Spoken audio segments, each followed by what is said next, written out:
쉬운 성경 마가복음 5장. 예수님과 제자들이 호수 건너편 거라사 지방으로 갔습니다. 예수님께서 배에서 내리시자 더러운 귀신이 들린 어떤 사람이 무덤에서 나와 예수님을 만났습니다. 이 사람은 무덤 사이에서 살고 있었는데 그 누구도 그를 묶을 수 없었고 쇠사슬로도 묶을 수 없었습니다. 여러 번 쇠고랑과 쇠사슬로 그를 묶어보았으나 그는 쇠사슬도 끊고 쇠고랑도 부수었습니다. 아무도 그를 당해낼 수 없었습니다. 그는 밤낮으로 무덤과 산을 돌아다니며 소리를 지르고 돌로 자기 몸에 상처를 내곤 하였습니다. 귀신 들린 자가 멀리서 예수님을 보고 달려와 엎드려 절을 하였습니다. 그리고 큰 소리로 가장 높으신 하나님의 아들이신 예수님, 저와 무슨 상관이 있으십니까? 제발 저를 괴롭히지 마십시오 하고 외쳤습니다.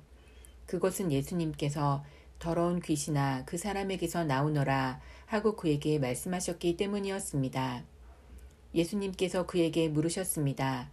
내 이름이 무엇이냐? 그가 대답했습니다. 레기온입니다. 이는 우리의 수가 많기 때문에 붙여진 이름입니다. 그는 예수님께 자신들을 또다시 이 지방에서 쫓아내지 말아달라고 간청하였습니다. 마침 그곳 산허리에서 많은 돼지떼가 먹이를 먹고 있었습니다. 더러운 귀신들이 간청했습니다. 우리를 저 돼지들에게 보내셔서 들어가게 해 주십시오. 예수님께서 그렇게 허락하셨습니다. 더러운 귀신들은 그 사람에게서 나와 돼지떼 속으로 들어갔습니다.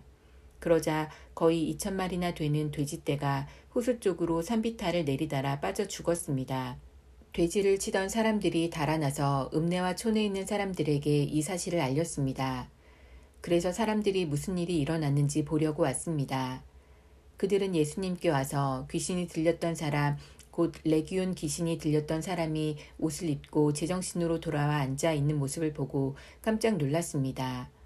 이 일을 목격했던 사람들이 그들에게 귀신 들린 사람에게 어떤 일이 일어났는지에 대하여 그리고 돼지떼에 대하여 말해 주었습니다.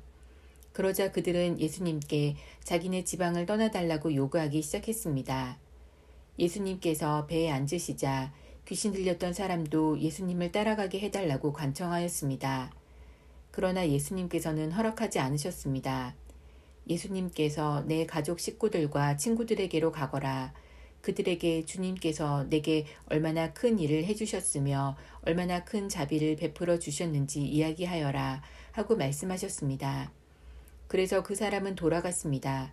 그리고 데가볼리 지역에서 예수님께서 자기에게 얼마나 큰 일을 해주셨는지를 사람들에게 이야기하자 모든 사람들이 듣고 놀랐습니다.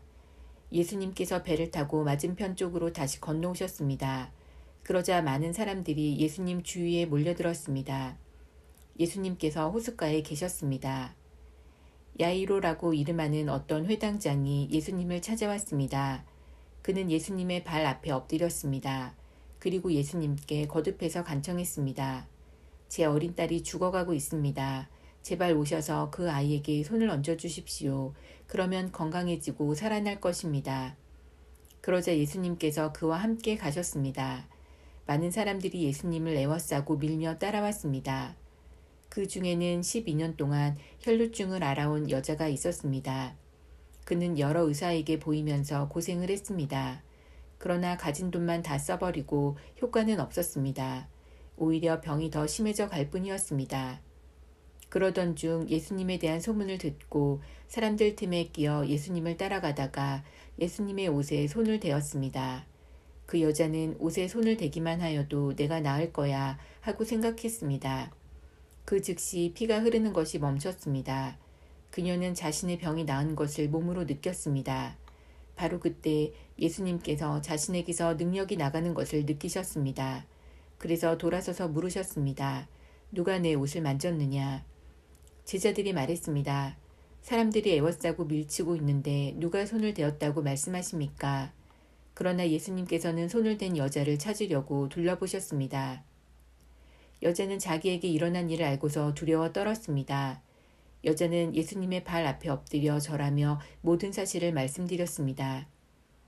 예수님께서 여자에게 딸아 내 믿음이 너를 낫게 하였다. 안심하고 가거라. 그리고 건강하게 지내라 하고 말씀하셨습니다. 예수님께서 계속 말씀하고 계실 때 회당장의 집에서 사람이 와 회당장에게 말했습니다. 따님이 죽었습니다. 왜 예수님을 계속 번거롭게 하십니까? 그러나 예수님께서는 이 말을 무시하시고 회당장에게 두려워 말고 믿기만 하여라 하고 말씀하셨습니다. 예수님께서는 베드로와 야고보 그리고 야고보의 동생인 요한 외에는 아무도 따라오지 못하도록 하셨습니다. 그들이 회당장의 집에 도착해 보니 몹시 소란스러웠습니다. 많은 사람들이 크게 소리를 내며 울고 있었습니다. 예수님께서 들어가셔서 사람들에게 어째서 소란을 피우며 울고 있느냐, 이 아이는 죽은 것이 아니라 자는 것이다 라고 말씀하셨습니다. 사람들은 예수님을 비웃었습니다. 예수님께서는 사람들을 모두 내보내시고 아이의 부모와 제자들과 함께 아이가 있는 방으로 들어가셨습니다. 그리고 아이의 손을 붙잡고 달리다굼이라고 말씀하셨는데 이는 번역하면 어린 소녀야 일어나라는 뜻입니다. 그러자 12살 된 소녀는 즉시 일어나 걷기 시작했습니다. 이것을 보고 사람들은 놀랐습니다. 예수님께서 아무에게도 이 일을 알리지 말라고 엄하게 말씀하셨습니다. 그리고 아이에게 먹을 것을 주라고 말씀하셨습니다.